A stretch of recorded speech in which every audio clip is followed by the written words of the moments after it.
কোকিল তার নিজের ভাষায় ডাকে, নিজের সুরে গান গায়, তাই সে মুক্ত, স্বাধীন। আর ময়না অন্যের বলি নকল করে কথা বলে বলেই মানুষের এত প্রিয়। আর সেই প্রিয় হওয়ার মূল্য দিতে তাকে থাকতে হয় খাঁচায় বন্দি। সুপ্রভাত।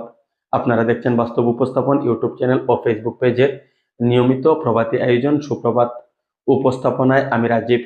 আজ মঙ্গলবার 17 মার্চ 2026 খ্রিস্টাব্দ, 3 চৈত্র 1432 বঙ্গাব্দ।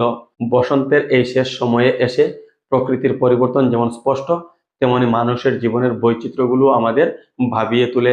পরানুসরণ করে হয়তো সাময়িক প্রশংসা পাওয়া যায়, কিন্তু স্বাধীনতা হারিয়ে যায়। নিজের সত্যকে আঁকড়ে ধরে বেঁচে থাকাই হলো প্রকৃত স্বাধীনতা।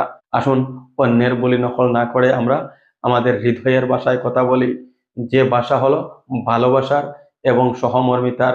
সবাই ভালো থাকুন, সুস্থ থাকুন, পাশের মানুষটির খবর রাখুন। সবাইকে আবারও জানাই সুপ্রভাত। আমাদের উপস্থাপিত বিষয়সমূহ যদি আপনাদের ভালো লাগে তাহলে আমাদের এই চ্যানেলটি লাইক, শেয়ার ও সাবস্ক্রাইব করার অনুরোধ করি। কমেন্টে আপনাদের মতামত জানাতে ভুলবেন না। ধন্যবাদ।